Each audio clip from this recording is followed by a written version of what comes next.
Bonjour à tous et bienvenue dans cette nouvelle émission du Monde moderne où nous recevons à nouveau le journaliste indépendant Giorgio Bombassé. Bonjour Giorgio, Bonjour, merci de merci d'être m'accueillir de nouveau, Alexis. Merci d'être avec nous. Alors, avec vous, Giorgio, on fait toute une série sur le Bilderberg, hein, cette organisation méconnue ou ignorée volontairement hein, des mainstream médias. Et pourtant, tout ce qui compte sur la planète de gens de pouvoir y est passé. Et aujourd'hui, on va s'intéresser à un sujet qui devrait vous intéresser, puisque nous allons faire un peu la liste et l'histoire des Français du Bilderberg. Et vous allez voir, ils sont nombreux et ils sont partie prenante hein, de cette organisation transatlantique depuis des années. Alors peut-être pour commencer, Giorgio, rappeler qui était au Bilderberg de cette année en tant que Français, et puis après on fera un peu, au-delà d'une énumération, hein, expliquer comment la France a joué un rôle majeur dans le développement de ce cercle d'influence extrêmement élitiste qu'est le Bilderberg. Absolument, mais écoutez, nous allons nous concentrer peut-être aujourd'hui sur les Français qui ont représenté la France au sein du comité directeur de Bilderberg. Et ils sont une douzaine depuis 1952, ce qui fait que, en réalité, ils ne sont pas très nombreux. Ça montre aussi une certaine forme de continuité dans la représentation et dans la gestion du pouvoir dans la branche française. Et donc, partons tout de suite par le coprésident des conférences de Bilderberg, qui est français, de la branche Mhm. européenne, il est français, c'est Henri de Castres. Et avec lui siège au conseil directeur de Bilderberg Valérie Botson et Louis Vassy. Donc Henri de Castres, ancien président directeur général d'AXA, il est le président de l'Institut Montaigne, il siège aussi au conseil d'administration de LVMH, Stellantis, General Electric, et a recouvert durant sa carrière de nombreuses importantes autres euh, positions. Valérie Botson est, elle, directrice générale d'Amundi. Amundi étant un gestionnaire de fonds, le plus important gestionnaire de fonds européen et un des plus grands gestionnaires de fonds euh, mondiaux, qui a été créé par le Crédit Agricole et la Société Générale. C'était la gestion asset management du Crédit Agricole, qui est toujours le premier actionnaire. Et Monsieur Louis Vassy, qui est aujourd'hui directeur de Sciences Po. Ancien diplomate, il a été notamment ambassadeur aux Pays-Bas et depuis un an et des poussières, il est le directeur de Sciences Po. Ce sont eux qui représentent la France aujourd'hui au sein du groupe de Bilderberg. Et voilà, ces trois personnes sont les porte-parole des intérêts français au sein du groupe. Mais c'est-à-dire que eux, quand ils sont cooptés, puisque c'est par cooptation qu'on rentre dans ce cercle fermé, ils sont censés représenter quand même des intérêts nationaux ou ils sont censés être là pour Il représente la France. la France, Oui, d'accord. le groupe de Bilderberg, le comité directeur du groupe de Bilderberg est organisé par représentation nationale, c'est-à-dire que les personnes qui y siègent représentent chacun leur pays. Chaque pays a un, deux, trois, voire 10 représentants pour les États-Unis, donc ils sont là pour essayer de défendre la position du pays. Mhm. D'ailleurs, lors des premières réunions, c'était très intéressant de découvrir les premières photos des premières conférences. Il y avait les petits drapeaux sur la table, où vraiment on voyait bien que c'était une organisation par pays, parce que c'est, comme je vous l'avais expliqué lors de l'émission précédente, c'est une structure qui disons, représente les intérêts des pays membres de l'Alliance Atlantique. Et Mhm. c'est un think tank de l'Alliance Atlantique et où chaque pays a des représentants qui essayent de porter la voix de leur pays au sein du groupe. Mhm. Alors ce qu'on voit, c'est que dans le comité directeur, c'est plutôt des gens issus du secteur privé, pas vraiment des responsables politiques qui actuellement sont à la manœuvre, et particulièrement de la banque et de l'assurance. Aujourd'hui, c'est le cas. Par le passé, ça n'a pas été du tout le cas. Au départ, c'était principalement des diplomates et des politiciens qui représentaient D'accord. leur pays. C'était très très clair de ce point de vue-là. À partir des années 60, petit à petit, le secteur privé a commencé à être intégré parce que la politique changeait. C'était la guerre froide et c'était aussi l'époque de la coexistence pacifique et de la coexistence compétitive et où, pour gagner les cœurs et les esprits en dehors de l'Alliance Atlantique et surtout des pays non alignés, on a pensé que c'est en développant l'économie et le bien-être matériel et en partageant ce bien-être avec d'autres qu'on réussirait à conquérir ainsi les cœurs et les esprits. Et donc Mmh. le secteur privé a été intégré et au fur et à mesure, après, ça a été la presse qui a été intégrée parce que l'information, le rôle des moyens d'information était de plus en plus important et donc il fallait coopter aussi des personnes de ce secteur-là.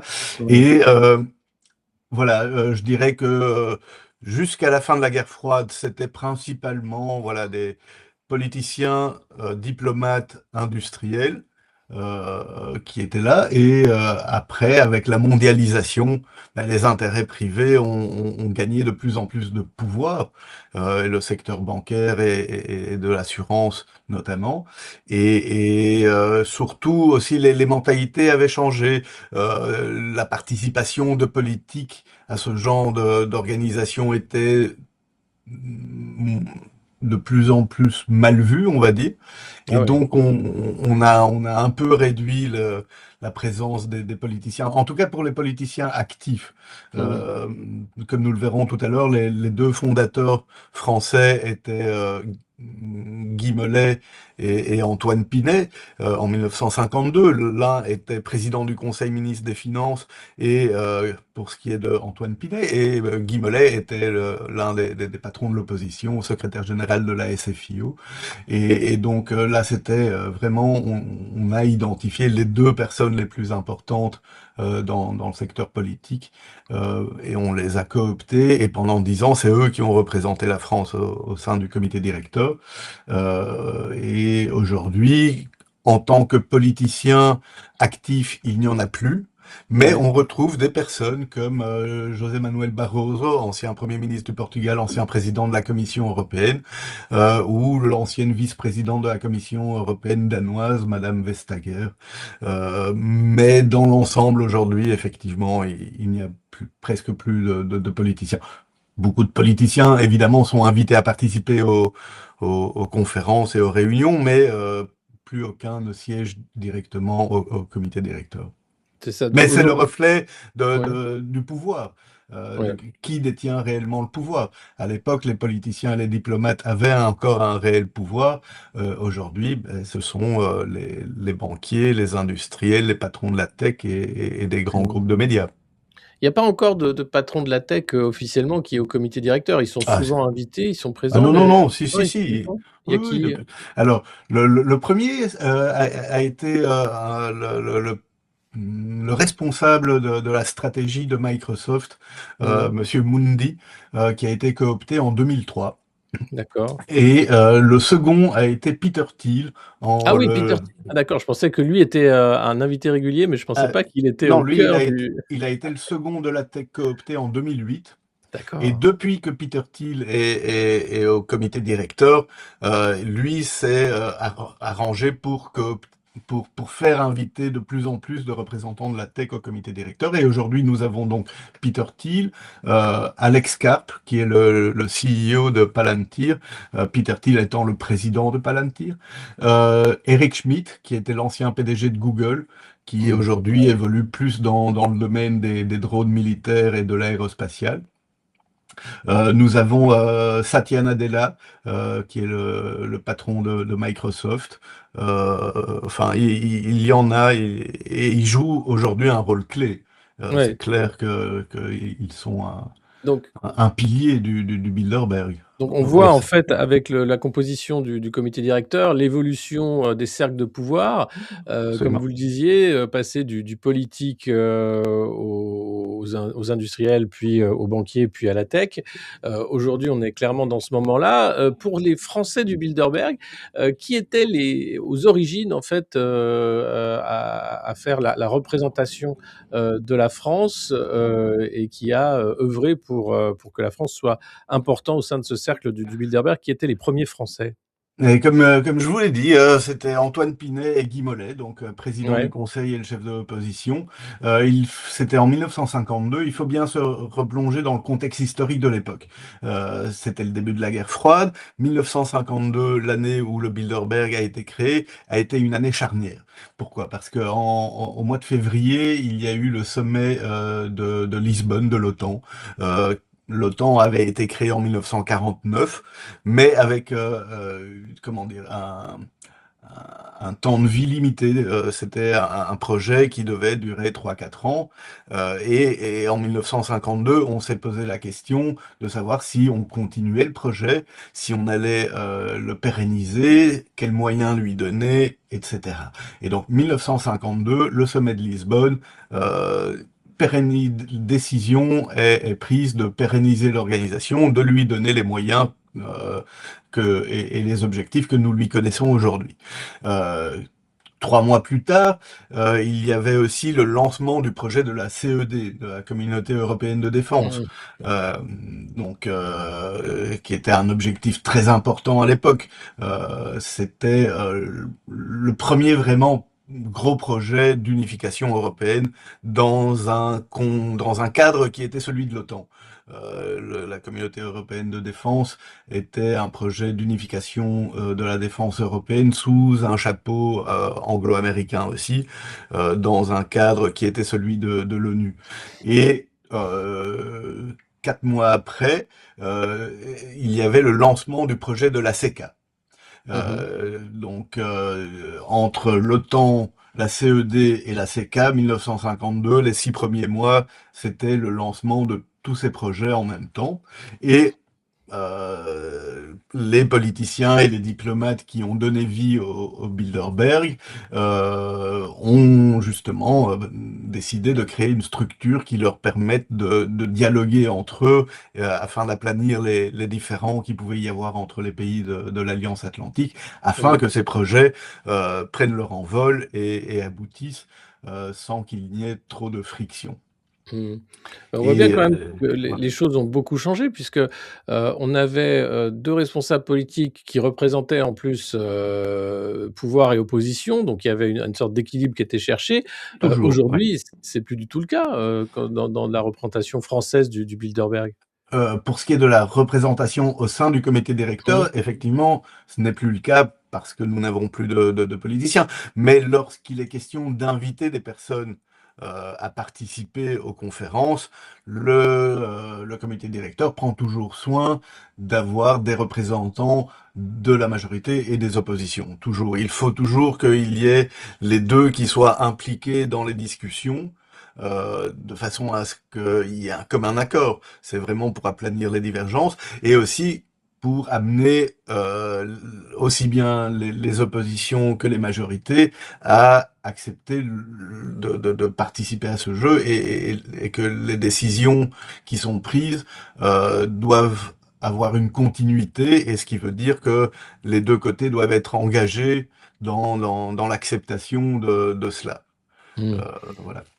Mais, est-ce qu'il y a pas, enfin, aujourd'hui, enfin, vous parlez de partis au pouvoir, opposition. En France, qui ont été les politiciens, récents invités au Bilderberg? Alors je rappelle souvent que, Gabriel Attal et Édouard Philippe, ont été plusieurs fois invités. Ils sont tous les 2 candidats à l'élection présidentielle de 2027.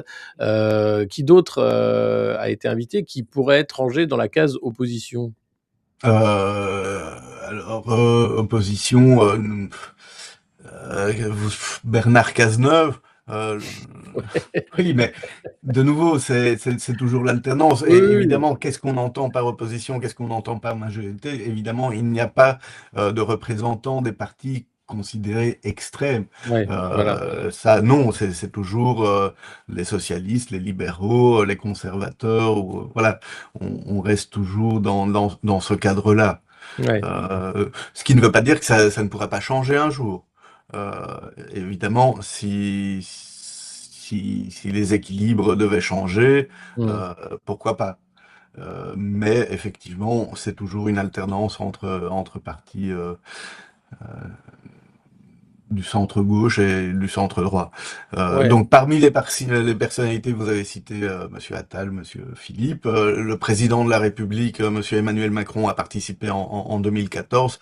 Ça a été un moment, je pense, assez important pour, euh, pour lui dans la dynamique qu'il a amené après Bien sûr. à se lancer en politique. Non, il est, oui, d'une Il était certaine pas manière, encore en oui, parce qu'il n'a politique, ouais. jamais été élu à ce Non, non. moment-là. Il était Mmh. secrétaire général adjoint de Absolument. l'Élysée. Ce qui est très intéressant de voir, c'était la, le timing. C'est-à-dire que la réunion s'est déroulée cette année-là à Copenhague. Il est rentré à Paris le dimanche et je pense que c'était le jeudi et le vendredi où il annonçait sa démission de l'Élysée. Et 2 mois plus tard, il était nommé ministre des Finances. Et voilà, et c'était parti. Mais d'ailleurs, les ministres des Finances, c'est important, ils sont couvés par le Bilderberg, hein. Absolument. Bruno Le Et Maire y est allé et puis quand même, on a, en janvier, 1960, une passation de pouvoir au ministère des Finances où vous avez, à la fois Antoine Pinay et Wilfried, Baumgartner qui sont tous les 2 alors membres du comité directeur du Bilderberg, hein, et qui, se passent le bâton, sachant euh, que voilà, on est là dans vraiment l'alternance, simulée telle qu'on la connaît et euh, toujours le Bilderberg a fait attention à être un pied dans le ministère des Finances. c'est vrai, mais sur cet aspect Baumgartner, Pinet, je vais y revenir parce que ça mérite quelques petites précisions Mmh. historiques. Mais effectivement, l'actuel ministre des Finances, Monsieur Lescure, vient de participer à la réunion de Washington. Euh, oui, les ministres des Finances participent régulièrement, français, mais aussi d'autres pays, aux conférences, tout comme les ministres de la Justice, de la Défense, enfin tous les portefeuilles régaliens, on va dire. Ouais, La défense, l'économie, les finances et la justice sont les piliers des pays occidentaux d'un point de vue régalien. Rarement on invite des ministres de l'éducation ou de la santé ou de la culture. ou de la culture. Ouais, Voilà. ouais. Et donc oui, c'est le cœur du problème. Et donc Mmh. ce sont eux qu'on invite parce que la stabilité commence par l'économie. Mmh. Euh, et donc, en parlant de stabilité, je reviens à l'exemple que vous venez de citer, Monsieur Pinet, Monsieur Baumgartner. Euh, Monsieur Pinet était donc était ministre des Finances et président du Conseil en 1952, de 1952 à 53 au moment de la création de Bilderberg. Et après, il a été renommé ministre des Finances de 1958 à 1960. Il quitte le ministère des Finances au mois de janvier 1960 et il passe le témoin à Wilfried Baumgartner. Wilfried Mmh. Baumgartner, qui est-il? Il était le gouverneur de la Banque de France de 1949 à 1960. Ah oui. Et donc, il est appelé à occuper le poste de ministre des Finances quand Monsieur Pinet quitte le ministère des Finances. Et Monsieur Baumgartner, effectivement, comme vous le disiez, venait d'être coopté au sein du Bilderberg par Antoine Pinet et Guy Mollet. Mais là aussi, replongeons-nous dans l'histoire. Nous sommes à Mmh. l'époque encore de la Quatrième République. Ouais. La Quatrième République a été marquée par l'instabilité. C'était vraiment comment dire. Je pense que en 10 ans de Quatrième République, il y a eu 20, 25 gouvernements qui se sont alternés. Donc rarement un ministre ne restait plus longtemps que 6 mois. Et donc c'était l'instabilité. Et à cette époque-là, les partenaires de l'Alliance Atlantique recherchaient une forme de stabilité pour Mmh. pouvoir construire. Et donc, de ce fait, Monsieur Wilfried Baumgartner, qui était gouverneur de la Banque de France à ce moment-là, lui voyait les ministres passer, mais lui restait. Et donc, lui était réellement la personne qui garantissait la stabilité à l'économie en France, et aux yeux des partenaires de l'Alliance Atlantique, c'était effectivement un référent. Mmh. Comme Et, si, ouais. oui, et Monsieur Pinet, en 1958, lorsqu'il est appelé au ministère des Finances, c'était parce que la situation économique de la France était catastrophique. D'une part, il y avait la guerre d'Indochine qui coûtait très cher.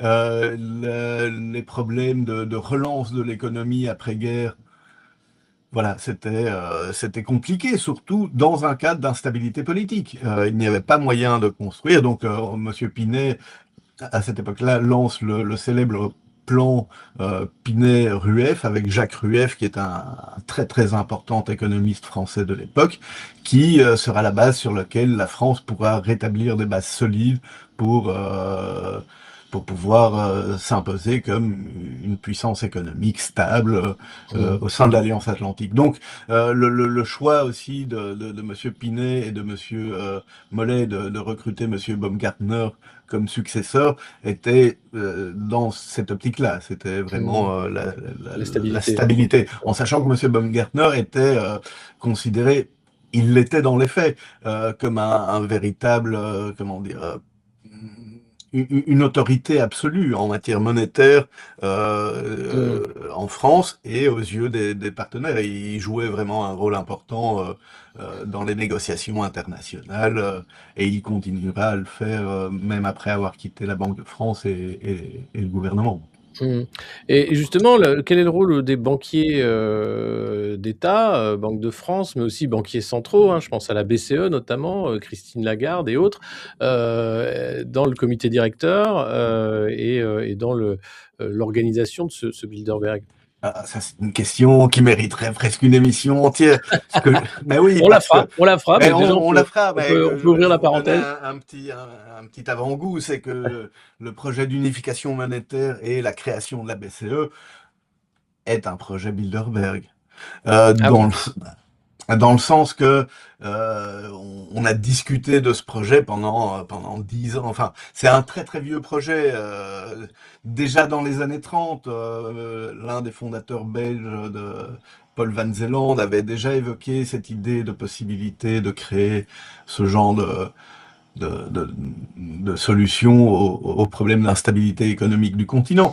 Donc voilà, ça a pris en réalité énormément de temps pour réaliser ce projet. Et rien que pour vous donner cette idée, c'est que le premier président de la Banque Centrale Européenne était le néerlandais Wim Duisenberg, qui a été le trésorier du Bilderberg auparavant. d'accord. Et tous les successeurs de Monsieur Duisenberg ont tous participé activement aux conférences de Bilderberg avant d'être nommés. Et donc, il y a toujours un passage de témoin entre personnes qui savent quel est le cadre dans lequel il faut agir pour garantir la continuité à l'Alliance Atlantique. Mmh. Monsieur Jean-Claude Trichet, qui est le successeur de Monsieur Wim Duisenberg, ancien gouverneur de la Banque de France, lui a participé à plusieurs réunions avant d'être nommé à Francfort. Lorsqu'il était président de la BCE, il a participé à toutes les conférences D'accord. et le jour où il a quitté la Banque Centrale Européenne, il a été coopté au sein du comité directeur de Bilderberg. Monsieur Mario Draghi avait participé à 8 conférences avant d'être nommé à Francfort. Madame Lagarde avait participé à 6 conférences et ainsi de suite. Et aujourd'hui, est-ce Et qu'on parmi les successeurs enfin, qui est président aujourd'hui, c'est Madame Lagarde. ouais. Parmi les deux potentiels candidats, on parle de l'Espagnol, comment s'appelle-t-il, l'actuel président de la Bank of International Settlement à Bâle, monsieur de Cos, enfin, je suis désolé, je peux retrouver ça. Mais bon, lui et l'autre qui est l'ancien gouverneur de la Banque centrale néerlandaise, euh, monsieur Knot, tous deux ont déjà participé aux conférences de Bilderberg par le passé. Et Donc juste, voilà. ouais, donc on peut voir que c'est vraiment la finance sorte aussi de fédéralisme, hein, et puis de centralisation du pouvoir dans des cercles atlantistes de plus en plus restreints. Et là, est-ce que l'euro numérique fait partie de ces projets qui ont été accompagnés ou initiés par le Bilderberg? Euh, c'est un projet qui a été discuté notamment lors de la dernière réunion. Mhm. Je répète, ce n'est pas le Bilderberg comme pouvoir occulte. Ces Non, personnes représentent des institutions, représentent des intérêts, effectivement, bah, discutent pendant de nombreuses années avant de partager ou de réaliser ces projets. Nous découvrons souvent les décisions une fois qu'elles prennent vie et qu'elles deviennent concrètes. Mais voilà, pour arriver à cela, ça demande de nombreuses années de négociations. Pour ce qui est de l'euro, par exemple, puisqu'on en parlait, il faut comprendre que le Bilderberg servait à planir les divergences entre des oppositions. Euh, pour ce qui est de l'euro, nombreux étaient ceux qui étaient favorables, mais nombreux étaient aussi ceux qui étaient contraires. Et les conférences de ouais. Bilderberg entre Américains et Européens, les conférences de Bilderberg servaient justement à permettre à ces points de vue opposés de s'affronter, parfois de manière très dure, parfois vraiment de manière très très, je ne dirais pas violente, mais voilà, c'est des confrontations réellement Franche. fortes, Ouais. euh, pour arriver à un compromis. Une fois que le compromis est là, eh bien, on peut réaliser le projet. Euh, Voilà. sur, il y a l'autre aspect qui est important au Bilderberg, c'est le renseignement, hein, puisque vous avez aussi les différents patrons d'agences de renseignement qui sont présents. Oui.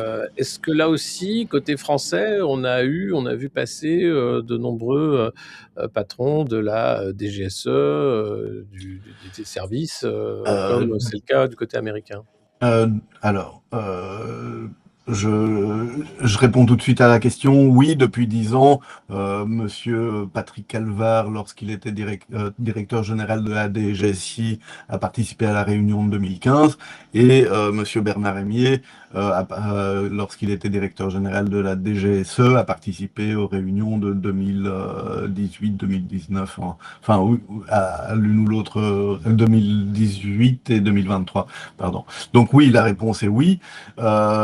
Mais de ce point de vue-là, il faut remarquer que la participation des dirigeants des services secrets a existé lors des premières années du Mhm. Bilderberg. Pendant 40 ans, ça n'a pas été le cas.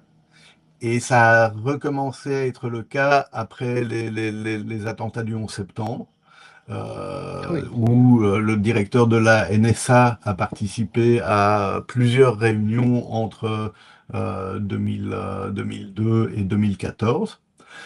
Mais c'est surtout après la crise financière de 2008-2009 où on a recommencé à les inviter. Il y avait des raisons aussi pour cela. Je veux dire, souvenons-nous voilà, la période terroriste des années 2011-2015. Ouais. Voilà. Et Mais plus l'instabilité politique internationale augmentait, plus leur participation était requise pour pour informer et partager leur lumière avec les participants. Le chef des services secrets britanniques du Secret Intelligence Service, John Sowers, a été invité pour la première fois en 2014 et il a tout de suite été coopté au sein du comité directeur de ah ouais, Bilderberg. Et c'est rapide. il vient de démissionner il y a 3 semaines. Et il a trouvé son remplaçant? Comment ça se passe quand les gens, quittent le comité directeur? Ils sont censés, coopter leur remplaçant ou Voilà, oui, c'est-à-dire que lui, avec les autres représentants du pays, soumettent une liste de deux, trois noms au reste du comité directeur et le comité directeur collégialement choisit le remplaçant.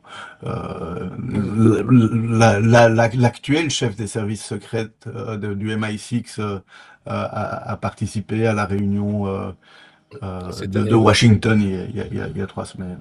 Mmh. On a d'ailleurs, il y avait sa vidéo, où elle essaye d'éviter les caméras, en sortant de l'hôtel. Pas de chance. C'est raté.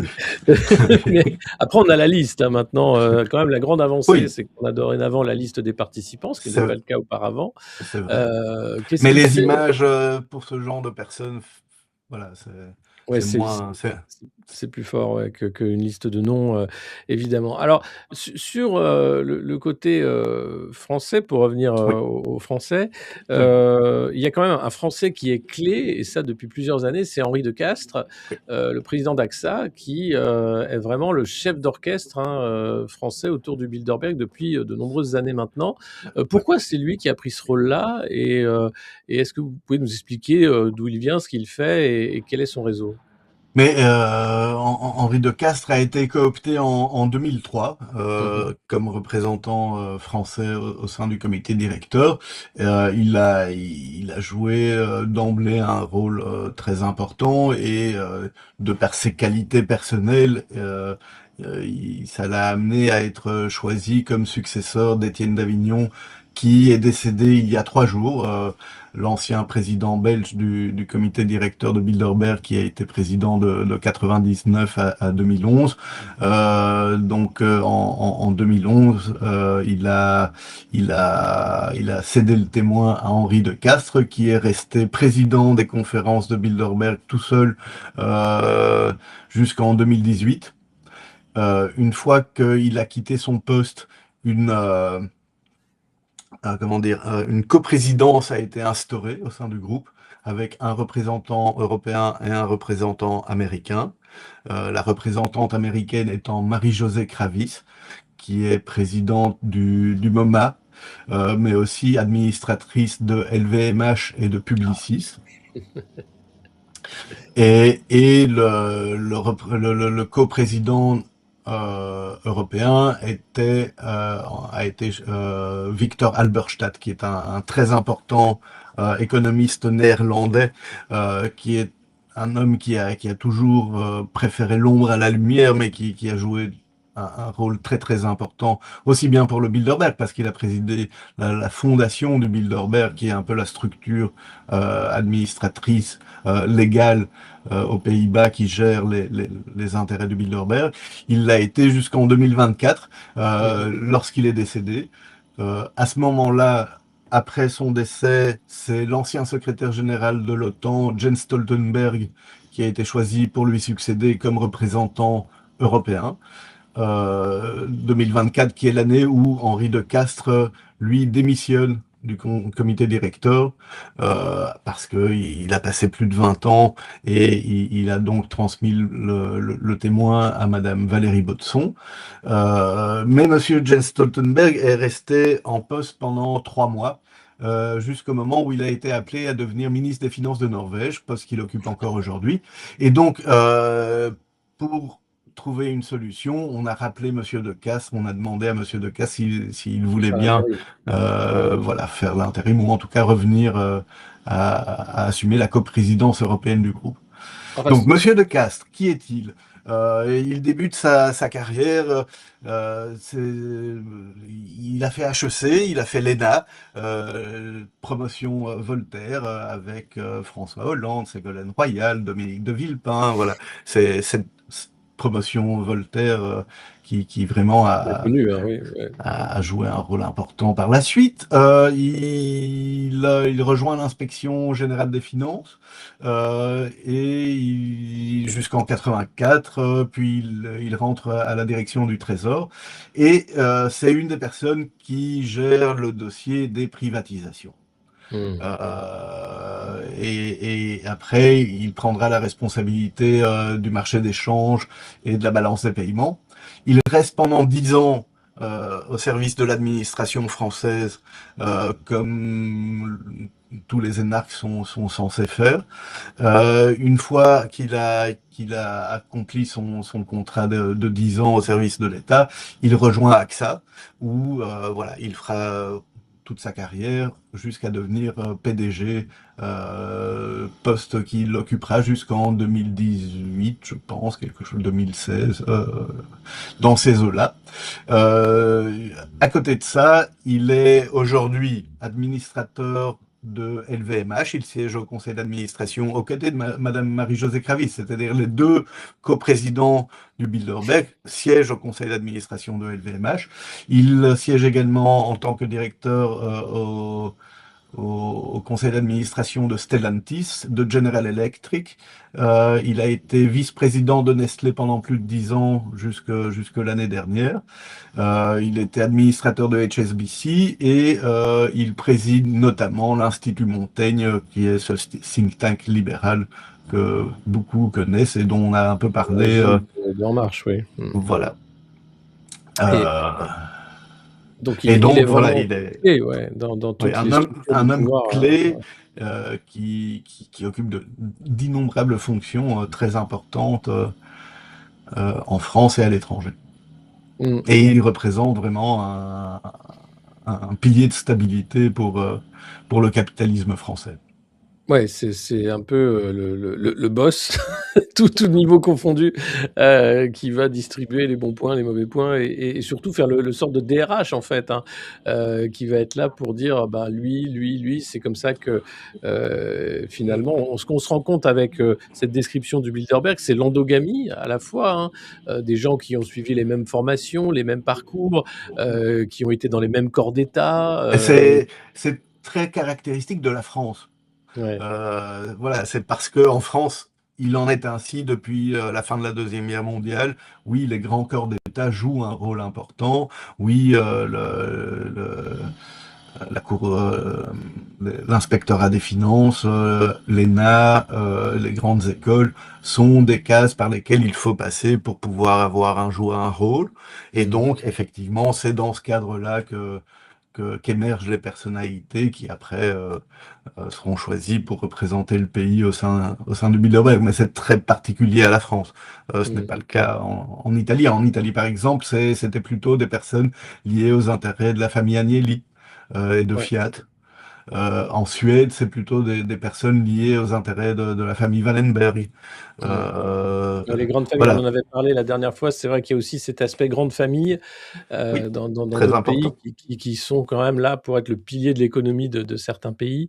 En France Heu, aussi, d'une certaine manière aujourd'hui, puisque mmh, bah, ça va être la Monsieur De dynastie Arnault Castries maintenant, hein, ouais. voilà, Et puis en Pinot, en Parce que et nous Pinot. avons, mais oui, nous avons Patricia Barbizet qui a été pendant 10 ans, elle aussi, représentante avec Monsieur De Castres au sein du comité directeur. Madame Barbizet a été directrice générale d'Artemis, qui était la société de portefeuille patrimonial de la famille Pinot, et elle est l'exécutrice testamentaire de Monsieur Pinot, donc c'est quelqu'un d'extrêmement proche.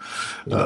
Patricia Barbizet, qui donc a quitté lors de la réunion de l'année dernière le comité directeur. Elle avait été cooptée en 2016 et qui est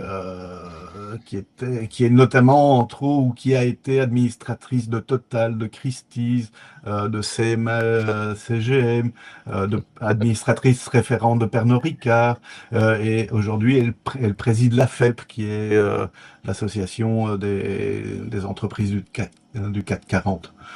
Euh, et pour faire un lien de nouveau avec des groupes de pouvoir un peu discrets que beaucoup connaissent en France, prenons le cas du siècle, elle Mmh. a été présidente du club Le Siècle aussi pendant quelques années, elle est toujours membre du conseil d'administration. Donc c'est vraiment une concentration quand même du pouvoir dans les mains de quelques personnes, hein, qui, se cooptent, sont dans des petits cercles. C'est le cas en France, c'est le cas à l'étranger, aussi un peu et puis autre fait marquant, c'est quand même la stabilité. C'est-à-dire que les gens, qui rentrent, au Bilderberg, notamment au comité directeur, ils rentrent pour plusieurs années, hein. Alors, C'est pas, un quinquennat. c'est c'est des mandats de 4 ans, Mmh. renouvelables. Mmh. En moyenne, les personnes font 2 mandats, on va dire. Ça, c'est la moyenne, c'est 8 ans, et après ils passent la main. Certains, comme Madame Kravis, par exemple, Madame Kravis, elle a été cooptée en 1990, donc ça fait Ah maintenant oui. 35 ans qu'elle siège au comité des rimes. Monsieur De Castres est là depuis plus de 20 ans. Donc voilà, la moyenne c'est 8 ans et certains ne restent que 2, 3, 4 ans maximum et d'autres restent plus longtemps. Mmh. Est-ce qu'il y a eu Mais des l'objectif de la stabilité est fondamental, c'est oui. garantir une stabilité au pays, à l'Europe, à l'Alliance Atlantique. Et puis aussi le fait de pouvoir dérouler une stratégie sur le temps long, l'idée de Absolument. dire voilà, quand on veut mettre en place l'euro, ça va prendre des années, on le sait, donc il faut y aller. Oui. Heu, Et se garantir aussi les moyens de pouvoir être responsable de la continuité de ces mmh, décisions par la suite. Et le Bilderberg en a été le cas dès l'origine. C'est-à-dire que les personnes qui ont créé le groupe de Bilderberg sont les personnes qui, pendant la Deuxième Guerre mondiale, ont géré tous les groupes de planification de la reconstruction d'après-guerre. Et après, ce sont ces personnes-là qui ont planifié la reconstruction, qui se sont donné les moyens d'être eux-mêmes en charge de la mise en œuvre des décisions qu'ils avaient prises. et est-ce que, alors, on le voit aujourd'hui, hein, il y a de nouveaux grands projets, hein, une centralisation du pouvoir, une sorte de fédéralisation, accélérée de l'Union européenne, la question de défense qui est devenue prépondérante. Est-ce que là aussi on va voir, du coup des réunions qui vont enfin se construire autour de ces thématiques et dire maintenant, on peut dire que les 2 grands projets, euronumérique, armée européenne et aussi peut-être technosurveillance, hein, qui est quand même à toutes les sauces et on le voit bien rabâché par Emmanuel Macron avec un projet qui se décline à l'international, notamment l'interdiction des réseaux sociaux aux moins de 15 ans. Est-ce que là, on peut voir voilà, des dossiers comme ça qui émergent et puis qui d'un seul coup arrivent à maturité et deviennent des politiques publiques? Oui, certainement, mais comme je vous disais, la question de l'Europe de la défense, c'était déjà des sujets de discussion en Ouais, 1952. ouais, Donc ça fait 70 ans qu'on en discute. ouais. C'est pas des nouveaux projets, c'est des choses qui auraient déjà dû voir le jour il y a 70 ans et qui ont été stoppées, bloquées pour diverses raisons, et mais dont le, pro- le projet de fond reste toujours vivant C'est le parce même. que c'est une question effectivement qui doit être posée parce qu'il y en a qui sont favorables, d'autres qui ne sont pas favorables, mais voilà, c'est effectivement, et la même chose peut être dite aussi pour ce qui est voilà, de l'Europe fédérale. Je veux dire, les États-Unis d'Europe, c'était le premier projet qui était sur la table Ouais. après-guerre. Après, pour diverses raisons, on a choisi une voie différente qui est unioniste et plutôt, à la limite, même bâtard, parce que certaines structures étaient plus fédéralistes, d'autres étaient plus unionistes. Mais c'était le projet initial et ça fait 70 ans que ce projet n'est toujours pas réalisé. Donc, Ouais. on n'est pas dans une logique, ah, on fait un projet vite fait et on vous l'impose. Non, ça fait 70 ans qu'on en discute et on n'a même pas réussi à se mettre d'accord sur ça. Donc Ouais. là, il y a un problème. Pour ce qui est de l'euro numérique, là, on est face à autre chose parce que c'est un projet européen, mais c'est quelque chose qui touche la planète entière. Et c'est la même chose pour ce qui est de la surveillance et du contrôle. Vous parliez des réseaux sociaux, mais Mmh. en général, c'est un contrôle de votre vie, du lever au coucher. Et là, ça ne touche pas que l'Europe, c'est un problème qui touche la planète entière. Mmh. Nous ne voyons que le reflet local. Et là, on est face à autre chose. Mmh. Parce que aussi bien on peut être favorable ou pas à une Europe fédérale ou favorable ou pas à une monnaie unique, ou, etc. Mais là, on touche au fondement même de la société, de la civilisation. Mais Oui. justement, Quand on voit, par exemple, l'aspect civilisationnel, hein, qu'ont certaines entreprises comme Palantir avec, le manifeste, hein, sur la République technologique, les mots qui sont dits par Alex Karp qui est là, Peter Thiel aussi, son fondateur. Est-ce qu'il n'y a pas quand même un grave conflit d'intérêts, voire un danger de voir des gens Terrible, qui ont, une vision très, clivante de la société avec un projet, clairement, terrible. énoncé et travailler, enfin se réunir avec des gens du renseignement, de la défense, de la Ah non, non, police, mais etc. c'est terrible. Ce genre d'entreprise devrait être, voilà, je ne sais pas comment l'exprimer, mais on ne devrait pas laisser la latitude à des citoyens privés, à des intérêts privés, d'avoir un rôle aussi important dans la gestion des affaires publiques. Mmh. Dans d'autres époques, on aurait cassé ce monopole, on aurait fermé ces entreprises, on les aurait nationalisées, et surtout lorsqu'on évoque des idées qui sont moralement un peu limites, voilà, il faudrait qu'il y ait des autorités morales qui rappellent à l'ordre ces personnes en disant que la civilisation va bien au-delà que leur petit délire.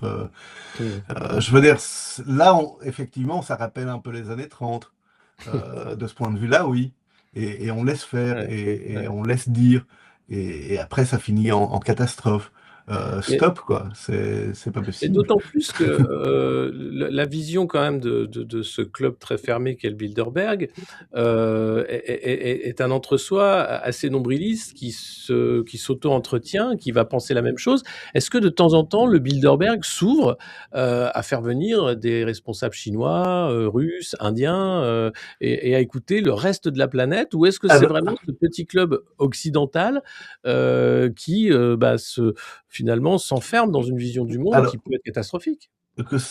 oui et non. C'est-à-dire, il faut bien comprendre que la qualité des personnes fait qu'il y a des personnes de très très haut niveau qui sont intellectuellement très préparées, qui ont une connaissance approfondie des questions internationales, et voilà, euh, il ne faut pas jeter le bébé avec l'eau du bain. Si certaines composantes sont voilà, soutiennent des idées un peu particulières, d'autres au contraire essayent de défendre des idées plus hum, comment dire, plus raisonnable.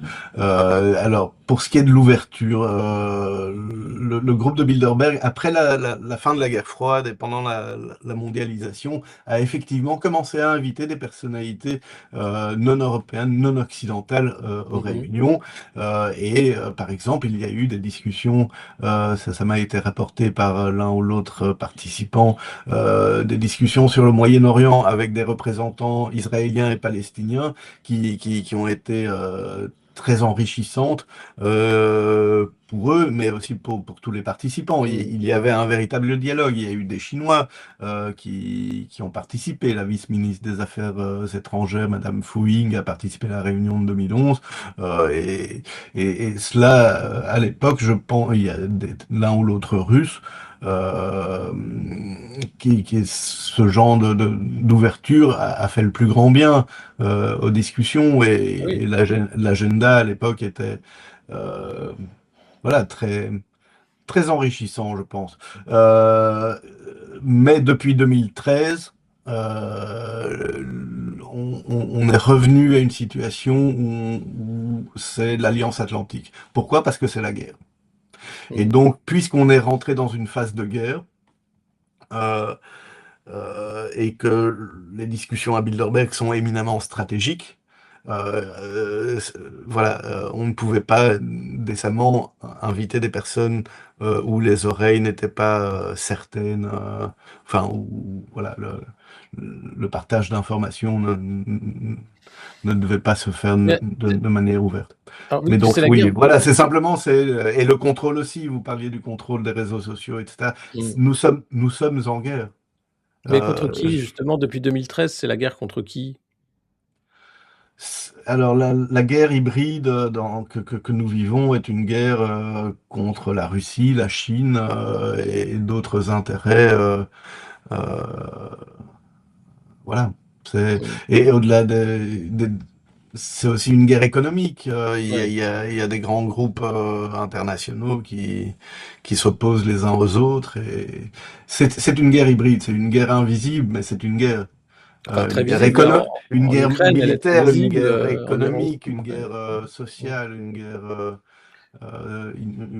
guerre de l'information.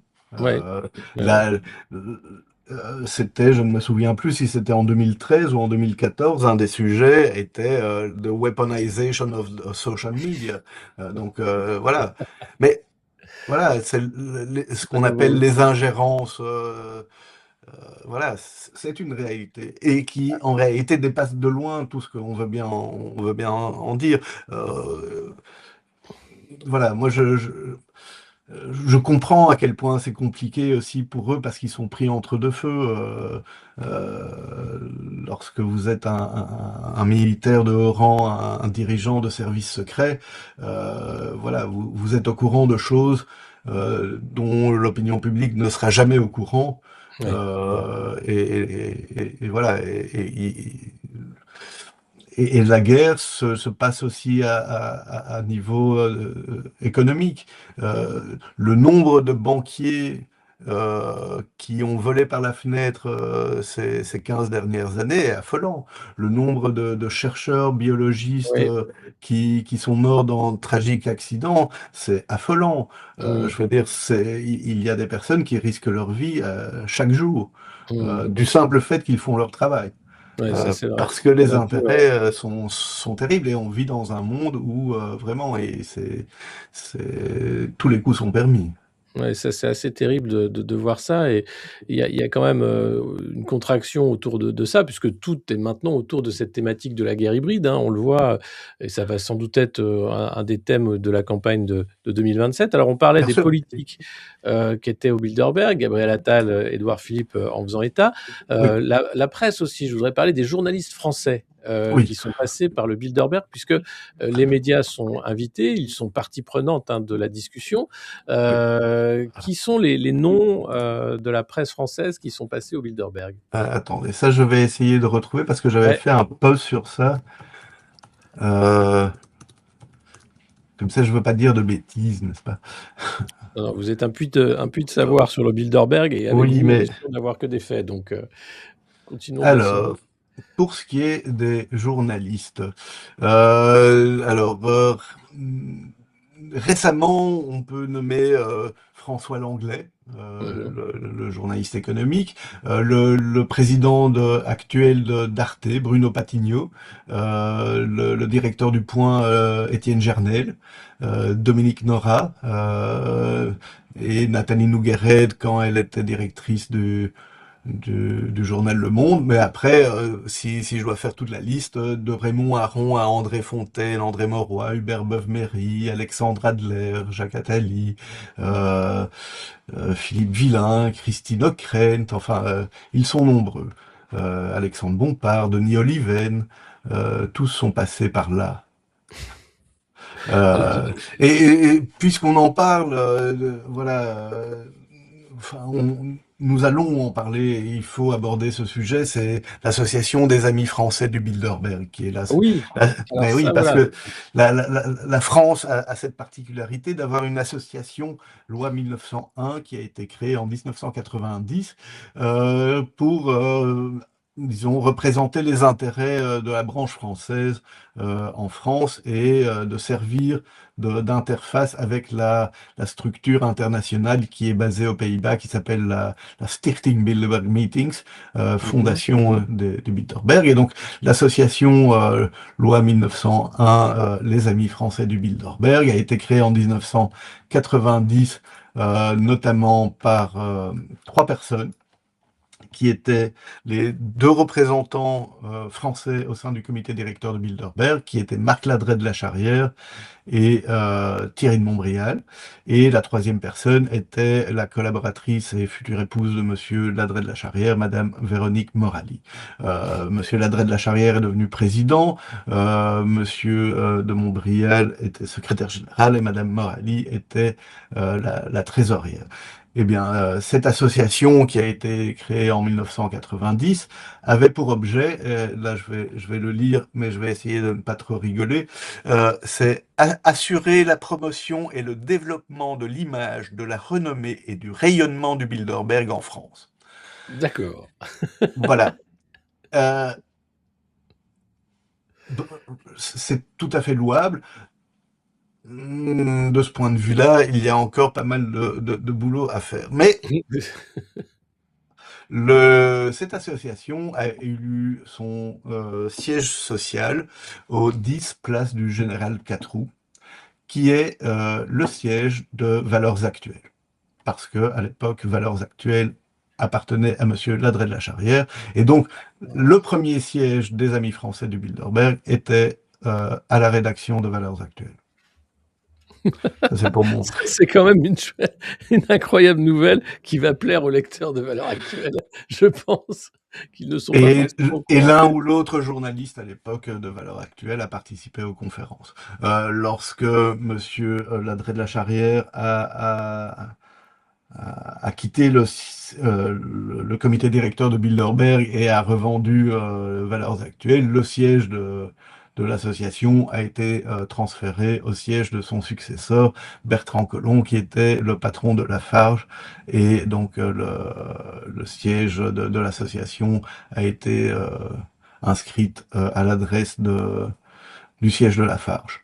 Et Alors on a puis, quand même deux affaires. Alors juste pour nos auditeurs, hein, sur la famille Ladré de la Charrière, le fils, hein, Jérémy Ladré de la Charrière, qui a été condamné pour pédocriminalité, affaire qui a été étouffée, hein, par le père et ses réseaux dans la presse.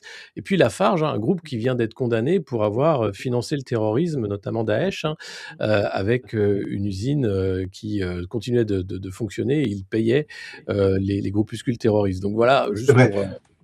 tout en sachant que l'affaire Lafarge, c'est à une époque parce que c'est Monsieur Bertrand Collomb qui était le PDG de Lafarge en 1992 qui a repris la Oui, ça a place de beaucoup Monsieur de changé la... puisque ça a été racheté par Et Monsieur Holcim, Bertrand etc. Collomb, voilà, c'est donc c'est des affaires on ne peut pas trop mélanger.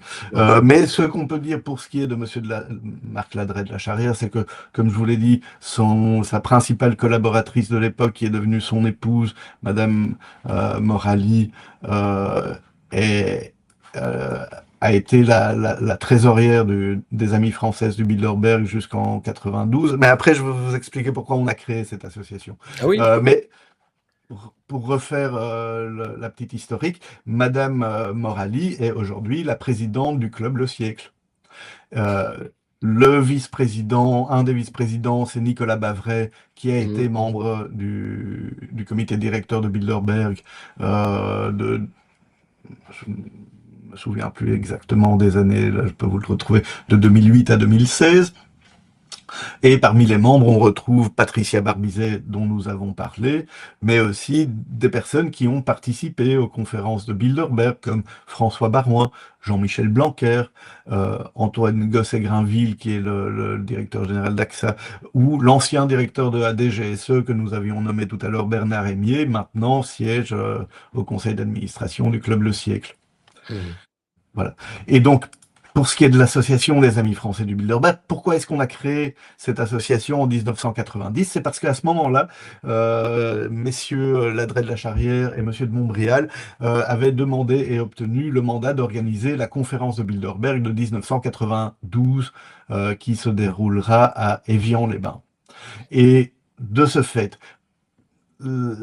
parce que les législations avaient évolué, parce que les mœurs avaient évolué, il était nécessaire d'avoir une association qui puisse récolter les fonds, gérer les fonds pour l'organisation de cette organisation. D'où la création de l'association et d'où l'objet, assurer la promotion, le développement de l'image, etc. C'est en vue de l'organisation de cette conférence. Cette conférence qui sera un très grand succès, qui était la première conférence après Maastricht. Donc Mmh. c'est là où il y a eu comme un grand feu de joie, on va dire, pour la réalisation marché unique Traité, ouais, bien sûr. et de Maastricht. Et donc voilà, c'est pour ça qu'on l'a créé. Et Monsieur Marc Ladret de la Charrière et Madame Morali, une fois la réunion terminée, ont démissionné du comité directeur de Bilderberg. Enfin, Monsieur Ladret a laissé le comité directeur de Bilderberg, et tous deux ont quitté les Amis français du Bilderberg, et c'est à ce moment-là où le siège a été transféré chez Lafarge. Une fois que le siège a été transféré chez Lafarge, quand Monsieur Bertrand Collomb a pris sa retraite, c'est Monsieur André Lévy-Lang qui est rentré dans qui a représenté la France au sein du Bilderberg, et il a été un des dirigeants de BNP Paribas, et donc le siège a été transféré dans une agence de BNP Paribas rue de l'Opéra. Et une fois que Monsieur André Lévy-Lang a quitté le comité directeur, c'est Monsieur Henri de Castres qui a été coopté, et le siège a été transféré chez AXA. Mais ça permet de faire une remarque, c'est-à-dire que pendant 70 ans, le Bilderberg a toujours dit: ah oui, mais les participants participent toujours à titre personnel, privé, c'est des discussions privées, etc. Mais lorsqu'on voit les différentes structures qui existent, elles ne sont pas trop nombreuses, c'est quand même une gestion très opaque à niveau international. Mais là où ça existe, les sièges sont toujours des sièges légaux liés, installés au lieu de l'activité professionnelle de la personne. Et donc, voilà, ici, on a parlé de BNP, AXA, etc. C'est jamais à leur domicile personnel ou à une adresse d'une association, enfin, qui a été récoltée pour ça. Mais c'est purement formel. Évidemment, c'est purement formel. Mais Mais justement, alors l'association a été créée pour l'organisation du oui. Bilderberg en France. Il y a eu combien de Bilderberg organisés en France depuis Évian? Depuis Évian 92, il y en a eu une seule en 2003 à Versailles. Et depuis 2003, non plus aucune réunion n'a eu lieu en France. Euh, ouais. Et comment ça Et se passe? depuis la fondation, il y a eu 5 conférences qui ont été organisées en France. La première, c'était la deuxième conférence de Bilderberg en 1955 à Barbizon. Puis on a eu une réunion à Cannes en 1963 et une réunion à Megève en 1974. Pourquoi, Et pourquoi Megève? ouais. Mais c'est parce que Monsieur Baumgartner, revenons à l'histoire, donc Monsieur Pinet, Monsieur Mellet transmettent le pouvoir à Monsieur Baumgartner. Baumgartner reste seul pendant 10 ans représentant français au comité directeur, parce que c'est les années de Gaulle. Et voilà, c'était une époque où les Alliés et De Gaulle ne s'entendaient pas énormément, et donc Monsieur Baumgartner est resté seul représentant, et la participation française pendant ces années-là a été assez réduite. Mais en 1973, Monsieur Baumgartner, est-ce que je dis une bêtise, 73, peu importe, vérifions cela tout de suite. Pardon, hein, mais j'ai horreur de Non, dire des c'est bêtises. factuel, ouais. Voilà, 1968, Monsieur Baumgartner recrute un autre Français, Edmond de Rothschild. Edmond de En Rothschild, 68. En 68. voilà. Et donc fondateur de la compagnie financière du groupe Edmond Rothschild, un des principaux actionnaires de Club Méditerranée de Publicis. Edmond de Rothschild propose en 1973, 72, 73 d'organiser une nouvelle conférence en France, et tout naturellement, c'est à Megève qu'il propose d'organiser la conférence, parce que Megève est une création de sa mère, Noémie de Rothschild, qui a créé ex nihilo cette station de ski dans les années 20.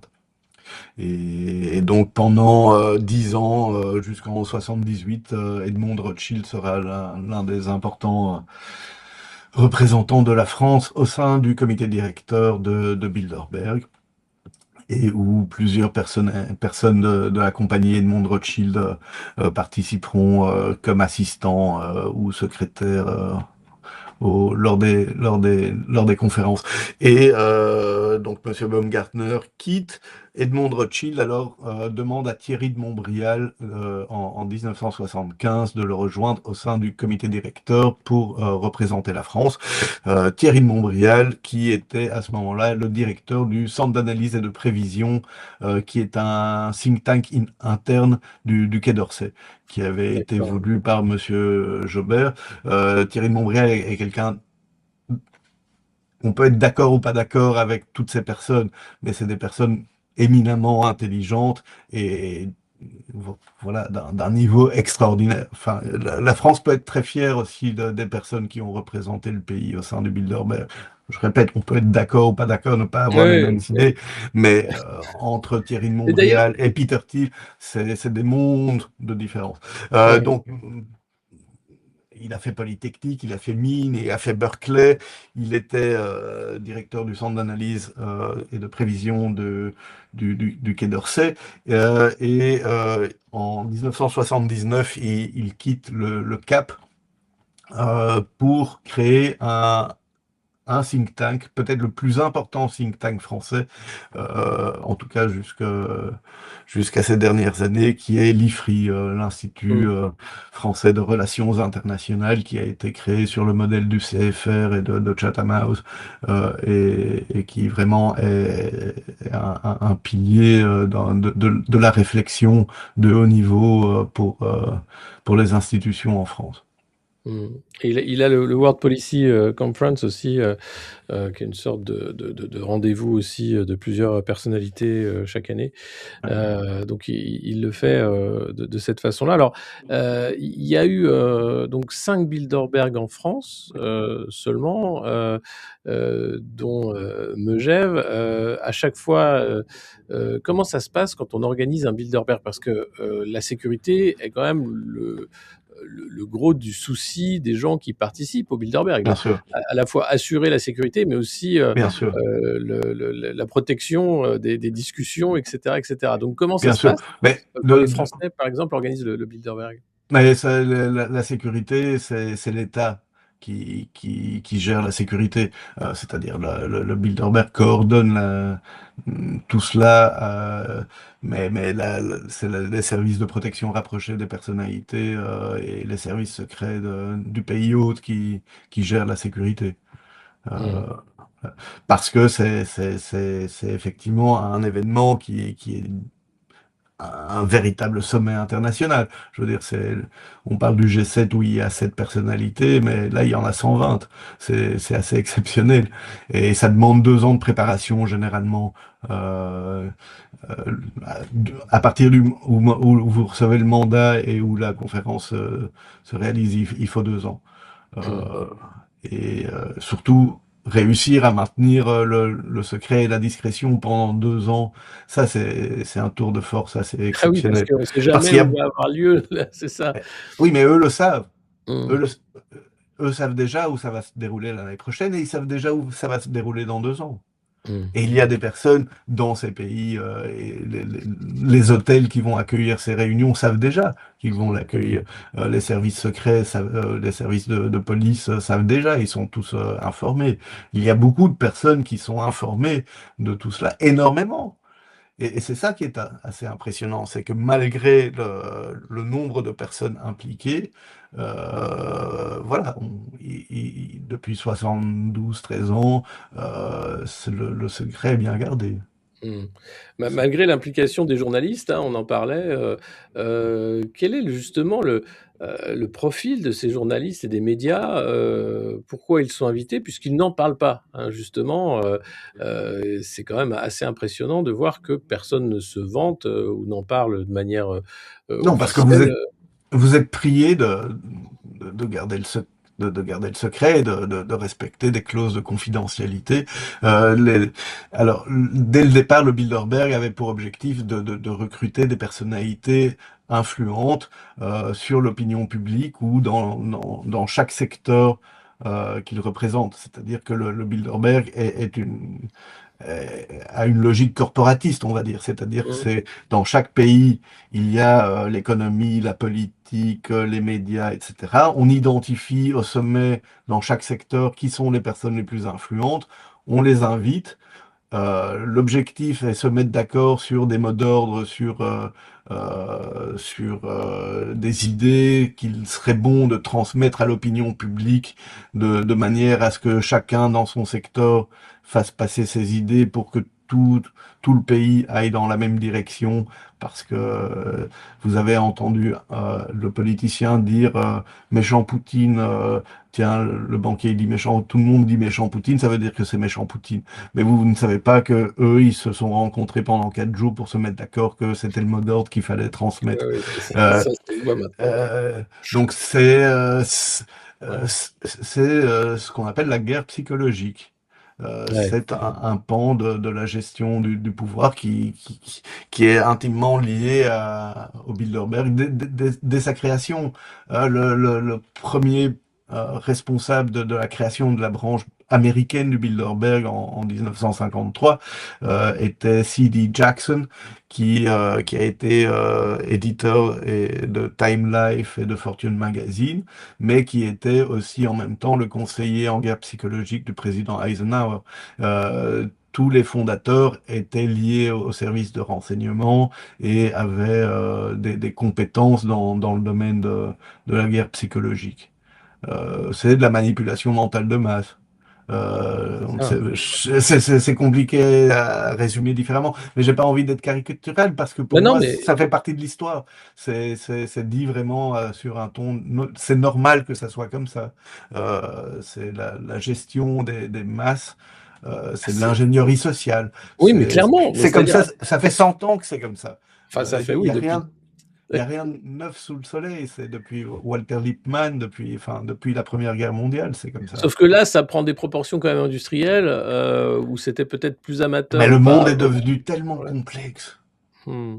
Et Mais voilà, pour maintenir une cohésion, c'est compliqué de ne pas agir comme ça. mais on voit Et, bien que et la vu cohésion, elle se fait les ouais. oppositions d'intérêts existants, les menaces, parce que les menaces existent, sont bien réelles, voilà, c'est comme toujours. Ou bien l'opinion publique, les individus démontrent qu'ils ont envie de comprendre, de connaître, étudient, s'intéressent et montrent qu'ils sont dignes d'un autre traitement.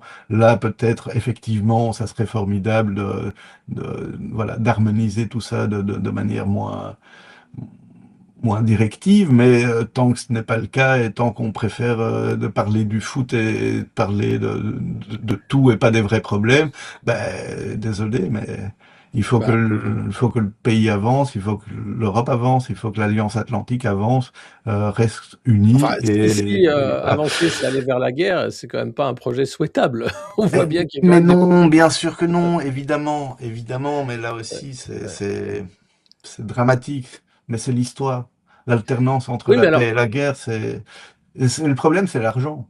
oui, voilà, c'est ce que j'allais dire. C'est-à-dire que, les menaces, elles sont sur certains intérêts, pas forcément intérêts des peuples, mais intérêts On- privés, intérêts des puissants. On alors, voit que là, on a quand même affaire à un club d'ultra-puissants, qui se réunit en cercle fermé pour comploter, enfin, ou du moins pour se mettre d'accord, hein. Alors c'est des débats, vous le dites, hein, c'est ouvert et on peut discuter, mais oui, globalement, le pour ce fait qui est qu'il y ait des des journalistes conférences, mais ouais, le ouais, groupe, c'est autre chose. Enfin, ouais. Et le l'idée noyau. ensuite d'avoir cette manipulation, hein, cette propagande Ah, massive pour emmener des populations vers c'est des choix qui terrible. ne sont pas les leurs, C'est moi, c'est terrible. ça qui m'effraie, Ah, en mais fait, dans cette c'est organisation. terrible. Mais, mais c'est malheureusement c'est le fonctionnement du système. Euh, pour faire une guerre, ça prend 20 ans à préparer. Ouais, ouais, Euh, on voit bien, là, on est Et en là, on voit l'aboutissement de toutes les discussions auxquelles j'ai moi assisté depuis 20 ans. Ça fait 20 ans que je sais que cette guerre est en train de se préparer, que j'essaye d'informer pour essayer de faire comprendre que voilà, c'est des processus socio-économiques qui font que on va dans une certaine direction. Mais comment vous dire,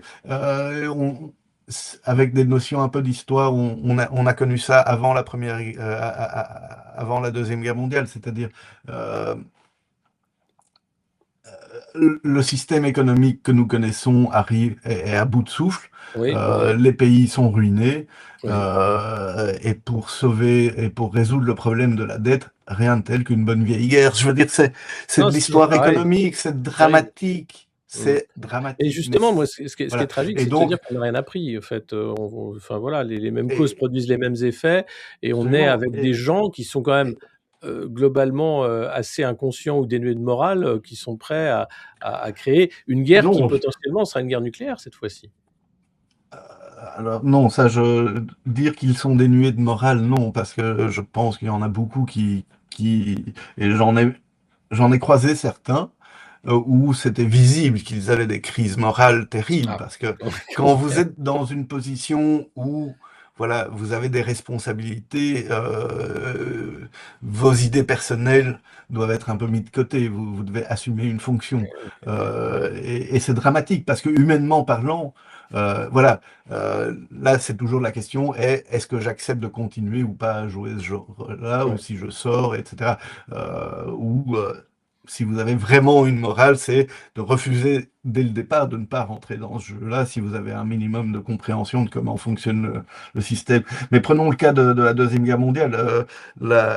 Une fois la guerre terminée, aux États-Unis, l'économie de guerre, enfin la machine de guerre tournait à plein rythme, et donc l'Amérique se retrouvait dans une situation de crise de surproduction. Et donc cette surproduction, bah, il fallait vendre, et c'est comme ça qu'on a créé l'Europe, le marché mmh. commun.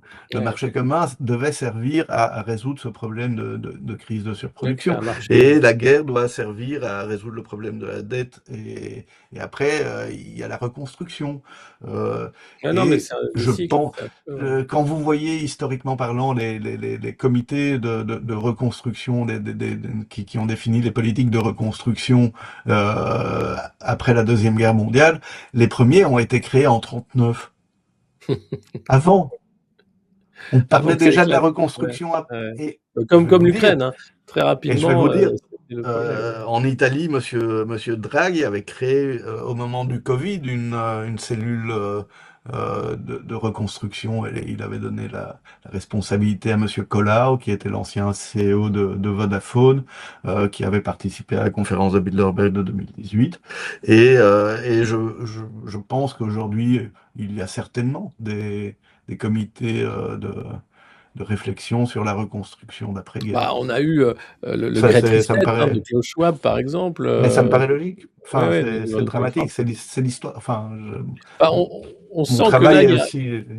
il y a un temps d'accélération, hein, au-delà du Bilderberg sur Ah, ça va les très relations vite. internationales, ouais, C'est effectivement. effroyable, c'est Mmh. effroyable. Mais aujourd'hui, par rapport au passé, on est face à autre chose. Avec l'intelligence Ouais. artificielle et les technologies de contrôle que nous avons aujourd'hui, et l'ingérence dans votre corps, et dans le domaine médical, là, on est face à quelque chose qui commence vraiment à être terrorisant. Mmh. Et donc, il faudrait qu'il y ait des autorités morales, mais aussi des autorités judiciaires et politiques, des parlementaires qui commencent voilà, à faire des commissions d'enquête sérieuses. Oui. Euh, je veux dire, on est face vraiment à quelque chose historiquement d'extraordinaire.